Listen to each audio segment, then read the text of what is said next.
Welcome to Govindas classroom. আজকের এই ক্লাসটি আমি নবম দশম শ্রেণীর শিক্ষার্থীদের জন্য উপস্থাপন করছি। প্রিয় বন্ধুরা, সকলে আমার এই চ্যানেলটি সাবস্ক্রাইব করে দিবে। আজকের বিষয় হলো আমার ট্যাগ কোশ্চেন। এই ট্যাগ কোশ্চেন বিষয়টা নিয়ে আমি তোমাদের সামনে আলোচনা করছি। সবাই মনোযোগ সহকারে শুনবে বন্ধুরা। ট্যাগ শব্দের অর্থ কি আমরা প্রথমে জানতে হবে। ট্যাগ হলো যুক্ত করা বা লাগিয়ে দেওয়া বা জুড়ে দেওয়া। আর কোশ্চেন মানে তো প্রশ্ন। তার মানে হলো কোনো একটি সেন্টেন্সের শেষে ছোট্ট করে একটি প্রশ্ন জুড়ে দেওয়ার নামই হচ্ছে ট্যাগ কোশ্চেন।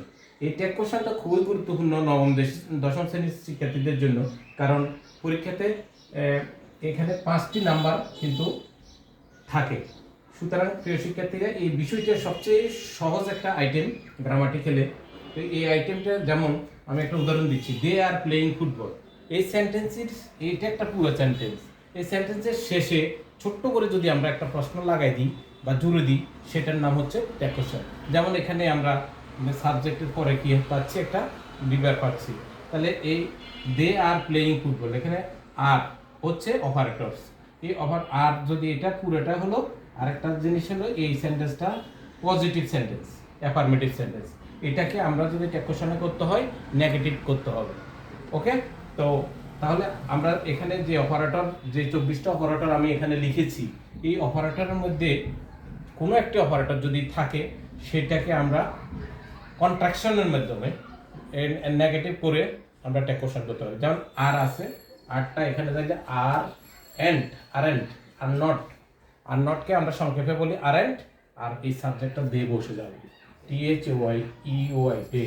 এবং প্রশ্নবোধক চিহ্ন অবশ্যই দিতে হবে, কারণ ট্যাগ কোশ্চেনের বেলায় প্রশ্নবোধক না দিলে এটা অসম্পূর্ণ থেকে যায়, সুতরাং নাম্বার পাওয়া যাবে না। আর এই বিষয়গুলো এখানে আমাদের এই ট্যাগ কোশ্চেনের জন্য সবচেয়ে গুরুত্বপূর্ণ জিনিস হলো 24 অপারেটরস।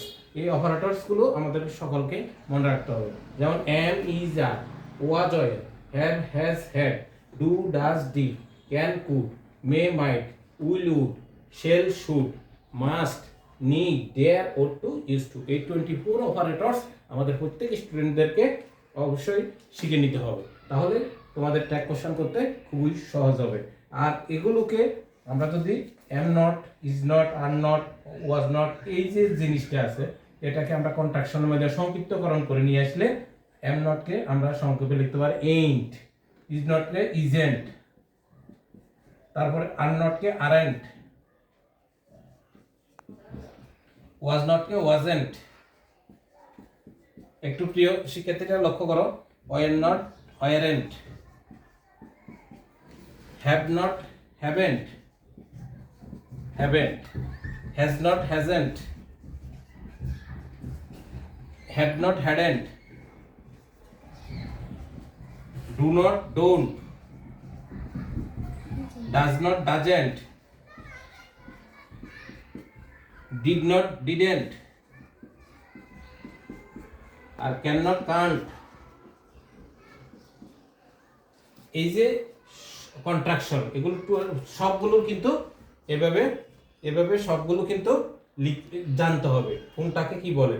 তারপরে এখানে আর তাহলে আমরা বুঝতে পারছি ট্যাগ মানে কি, জুড়ে দেওয়া বা লাগাইয়ে দেওয়া বা যুক্ত করা। কোনো একটি সম্পূর্ণ সেন্টেন্সের শেষে ছোট্ট করে একটা প্রশ্ন লিখে দেওয়ার নামই হচ্ছে ট্যাগ কোশ্চেন। যেমন একটা উদাহরণ দিলাম, they are playing football, are and they. যদি বলি হি ইজ এ স্টুডেন্ট, তাহলে ইজেন্ট হি। এরকম অনেকগুলো উদাহরণ কিন্তু আমরা আনতে পারি। সুতরাং আজকের ক্লাসে আমি তোমাদেরকে ট্যাগ কোশ্চেন সম্পর্কে ধারণা দিলাম, যে সংজ্ঞা এবং যে 24 অপারেটর, সেটা মনে রাখতে হবে। এটাকে এক নিঃশ্বাসে কিন্তু বলার একটা নিয়ম আছে, সেটা হলো am, is, are, was, were, have, has, had, do, does, did, can, could, may, might, will, would, shall, should, must, need, dare, ought to, is to. এই 24 অপারেটরস যেই স্টুডেন্টটা জানবে, তারা কিন্তু সহজে এখানে সেন্টেন্সের মধ্যে আছে কিনা আগে দেখতে হবে। তারপরে সেই কন্ট্রাকশন যেগুলো আছে, আমি কতগুলো লিখলাম, পরবর্তী ক্লাসে আমি বাকিগুলো লিখবো। আশা করি প্রিয় শিক্ষার্থীরা প্রথম ক্লাস হিসেবে তোমরা ট্যাগ কোশ্চেনের এই জিনিসটা প্রথমে শিখে ফেলো। তারপর আমি পরবর্তীতে আমার দ্বিতীয় ক্লাস বা পর্যায়ক্রমে ক্লাসগুলো আনবো। আশা করি আমি আমার এই গোবিন্দাস ক্লাসরুম ইউটিউব চ্যানেলের মাধ্যমে শিক্ষার্থীদেরকে এই বিষয়ে গ্রামাটিক্যাল বিষয়ে আমি কিছু ধারণা দিতে পারবো এই আশা করছি। আজকের মতো আমি এখানে ক্লাসটি শেষ করছি। ধন্যবাদ।